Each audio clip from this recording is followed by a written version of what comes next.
All right, it is November 7th, 2024. Just gonna go over some stuff, some stocks. Um, so I sold a couple things, bought a couple things, took some profits on a couple things. We'll start with LX. So I bought this the other week on Friday, I believe it was Monday. And I actually ended up selling it here after I had this candle. Fortunately, I secured like $30 in profit, which was pretty dope. But I do think this is gonna go without me. But I do think there are some other setups that I prefer at this point. Just look a little bit better. So that's okay. I can always get back in if it starts breaking out above here. But I do think this is gonna double top and then come back down and get rejected. Anywho, so got out of that. I took some profit on YYGH. Bought this on the 31st, and so it sold about half, I would say. Yeah, a little bit more than half, and then I'm just gonna use either the 10 or 20 on the rest. I was gonna sell some on the second day, and I was like, this thing does look pretty primed. This thing could go a little bit higher, so decided just to hold on to the rest.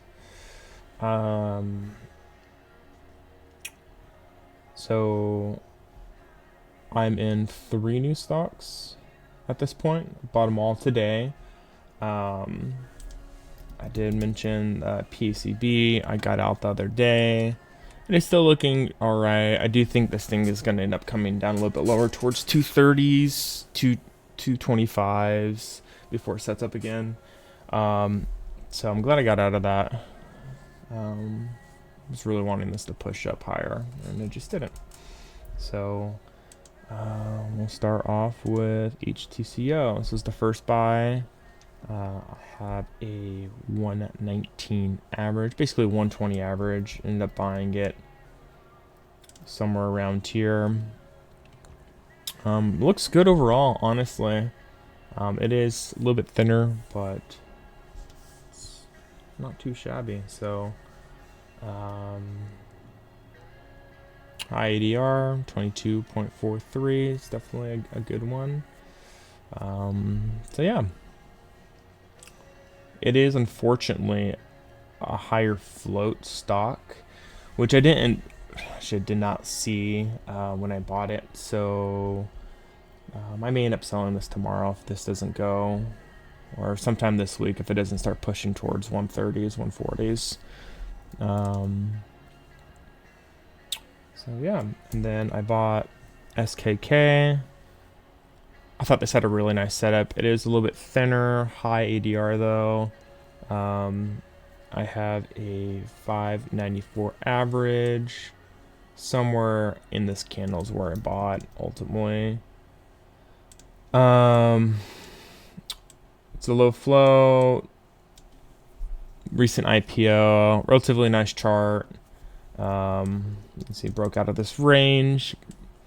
I did see it creep up this morning, and I saw it wick, and I was like, I think I'm gonna pass on it.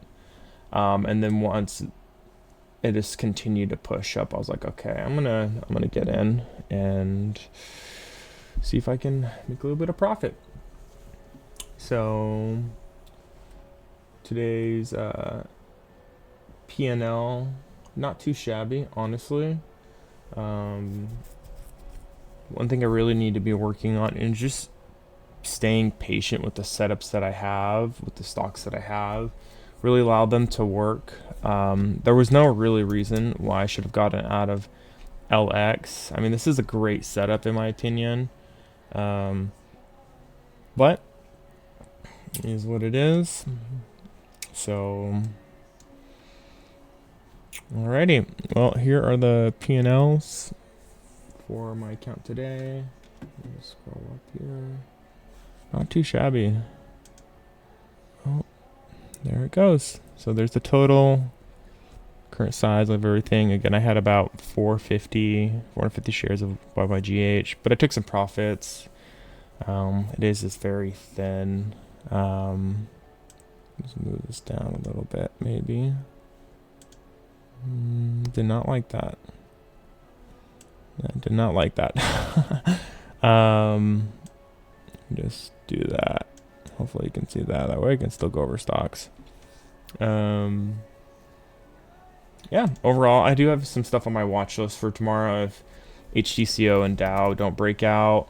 But Dow does look really good. I really do like the setup on Dow. It's just higher lows. It's got broke out of this base. Risking about $15 on this, $16 on this. A little less than 1%. SKK. I am risking like $40 on this, unfortunately. At this point, it is pretty close. It is pushed up above my stop, my average price by about $1. But just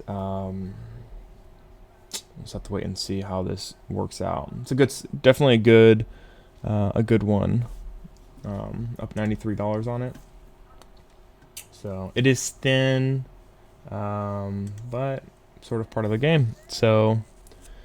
Alrighty, well, if there's any changes, I will update, and have a great day. 11/7/2024.